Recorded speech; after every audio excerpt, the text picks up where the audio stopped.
কালকের একটা ঘটনা আপনাদের সাথে শেয়ার করি। তো বিষয় হয়েছে, আমি খুলনায় গেছিলাম।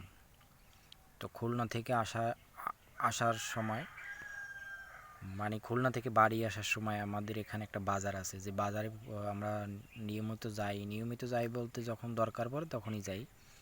এক কথায় বলতে গেলে আপনাদের এলাকায় বা আপনাদের আশেপাশে যে বাজার থাকে, আপনারা যেখান থেকে বাজার করেন, সেই রকমই আমাদের যে বাজারটা, এই বাজারে থেকে আমরা যখন দরকার হয় সেই বাজারে আমরা যাই। তো খুলনা থেকে আসার পরে আমাদের ওই বাজার থেকে আসতে হয় বাড়িতে। তো খুলনা থেকে আমি আসার পরে আমাদের ওই বাজার থেকে ভ্যানে আসি আমরা, সবসময় ভ্যানে যাই, ভ্যানে যাওয়া আসা করি আর কি। তো বাজার থেকে আমাদের বাড়ি পর্যন্ত আসতে 20 টাকা ভাড়া। তো কালকে যখন আমি খুলনা থেকে আসছি তখন দুপুর 2টা বাজে। তো 2টার সময় আমি একটা ভ্যান পাইছি। সে আরও ভ্যান ছিল অবশ্য, কিন্তু ওই মুহূর্তে একটা ভ্যান ছিল, সেই ভ্যানগুলো মানে দুপুর টাইম তো ওইরকম একটা ছিল না, একটা ভ্যান ছিল, আর বাকি ভ্যানগুলো তো চলে গেছে ওইখান থেকে। মানে ভ্যান স্ট্যান্ড ওখানে আর কি, ভ্যান স্ট্যান্ডে ভ্যানগুলো থাকে। তো ওই একটা ভ্যান, তো ওনাকে জিজ্ঞেস করলাম, আর একটা মেয়ে বসা ছিল সেই ভ্যানে। তো ওনাকে জিজ্ঞেস করলাম যে ভাই আপনি যাবেন? বললো যে হ্যাঁ যাব। তো আমার হাতে একটা বাজারের ব্যাগ, তো ব্যাগে হালকা কিছু বাজার ছিল, মানে আমি খুলনা থেকে আসার পরে আমি এখানে কিছু বাজার করছিলাম। তো বাজার করার পরে সে ব্যাগটা হাতে আমার। তো আসলে লিগ্যাল ভাড়া হলো 20 টাকা, বাজার থেকে আমাদের বাড়ি আইতে 20 টাকা ভাড়া। তো 20 টাকা ভাড়া, তো ওনাকে বললাম যে ভাই আপনি যাবেন? উনি বলছে হ্যাঁ যাবো, তবে ভাই আমার ভাড়া লাগবে 30 টাকা। আমি বললাম ভাই জেনুইন ভাড়া 20 টাকা, আমরা সবসময় যাওয়া আসা করি, তো আপনি 30 টাকা চাইতেছেন কেন? বলতেছে না ভাই এখন 30 টাকা লাগবে। কারণ উনি চাইতেছে যে এই মুহূর্তে কোনো ভ্যান নাই। তো এই এই অবস্থায় যেহেতু ভ্যান নাই, তো আমি যার কাছ থেকে ভাড়া নিয়ে বেশি পারি, এইটাই আমার লাভ।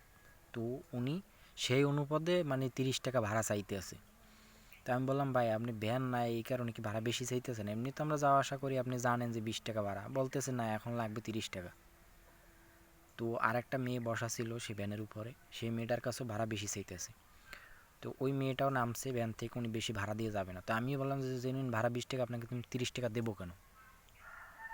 30 টাকা দেবো কেন ভাই? সে বলতে যে 30 টাকা দিলে চলেন, না দিলে দরকার নাই। তো মানুষের একটা নীতি দেখেন, এমনি জেনুইন ভাড়া 20 টাকা, সে জোর জুলুমে মানে 30 টাকা নিতে চাইতেছে। 30 টাকা হলে যাবে, না হলে যাবে না। আসলে এখানে মানে লসটা কে করতেছে? সে কিন্তু নিজের লস নিজেই করতেছে। মানে নিজের লস নিজে করতেছে, সে গেলে কিন্তু আপনার লিগাল যে ভাড়াটা, সে ভাড়াটা কিন্তু পাইতেছে, অথচ সে 10 টাকার কারণে সে যাবে না। তো ওই মেয়েটা কী করছে, বেশি ভাড়া চাইতেছে, মেয়েটা নামিয়ে গেছে গাড়ি থেকে, মানে মেয়েটা যাইবে না। তো আমি বলছি ভাই আপনার লিগাল যে ভাড়া সেটা নেবেন, আপনি বেশি নেবেন কে? তো আমরা বেশি দিয়ে তো যাবো না। তো উনি বলতেছে না গেলে ভাই আমি 20 টাকায় আপনাদের নিয়ে যাবো না।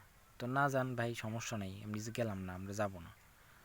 তো সাথে সাথে অন্য একটা ভ্যান চলে আসে, সেই ভ্যানে আমরা চলে গেছি। 20 টাকা সে ভাড়া নিছে, যেটা লিগাল ভাড়া। তো উনি এই লোকটা কী করলো, মানে 10টা টাকার জন্য সে ওই বইসা আছে, মানে বইয়া আছে। আর মনে করেন যে হ্যাঁ ওই দিনের ওই তখন একটা মানে কয়েকটা লোক নিয়ে যাইতে পারতো, কিছু টাকা হইতো, এইটা আর কি তার হইলো না। তো এগুলো যারা করে, এরা মানে চিন্তা করে যে আমরা খুব কম সময়ের মধ্যে বেশি টাকা ইনকাম করব। কিন্তু ভাই তুমি যে আসলে মানে ওই যে বইয়ে আছে, বইয়ে থাকলে কি টাকা হবে? বইয়ে থাকলে তো টাকা হবে না। যেটা জেনুইন ভাড়া তুমি এটা নিতা, তোমার টাকা হয়তো। আর অন্য ভ্যানে যখন চলে এলাম, সেই লোক তো 20 টাকা করে নিস। তো মনে করেন মানুষের এরকম একটা নীতি, মানুষ বেশি খাইতে চায়, বেশি চায়। তো বেশি চাইলে তো হবে না, বেশি চাইতে গেলেই ঠিক আছে, কথায় আছে না, বেশি খাইতে গেলে গলায় বাজে পড়ে। তো এই হলো তাদের পরিস্থিতি। তো এরকম কিছু কিছু ব্যানালা আছে, তারা সুযোগবাদী, মানে সুযোগে মনে করেন সুযোগ পাইলে আপনার কাছে সবসময় বেশি নেওয়ার চেষ্টা করে, বেশি ভাড়া চাইবে, হ্যান করবে ত্যান করবে। তো সুযোগবাদী লোকের কাছে কেউ যাবেন না। আর এই সুযোগবাদী লোকের কাছে যাওয়াটাও ঠিক না। তারা সুযোগ বুঝে আর কি আপনার কাছ থেকে নেওয়ার চেষ্টা করবে। আসলে ওখানে লিগাল যে ভাড়াটা, সে লিগাল ভাড়া না নিয়ে সে 2 নাম্বারই করতেছিল। মানে কী হলো, 10 টাকা বেশি নেবে। তো 10 টাকা বেশি নেবে, সে ওই লোকটা বইয়ে আছে, বইয়ে থাকলে কাম হইবে? বইয়ে থাকলে কি আপনার ভাড়া হবে? আপনি যেটা লিগ্যাল ভাড়া হেডে নেন, হলে আপনার কয়টা ভাড়া হবে?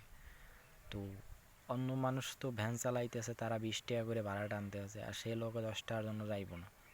তো এখানে কী হলো, আমরা তো চলে এলাম। তো এইসব সুবিধাবাদী লোক যারা, তারা আসলে মানে মানুষের কাছ থেকে বেশি নিতে চায়, বেশি লোভ করতে যায়, গলায় আটকে যায়।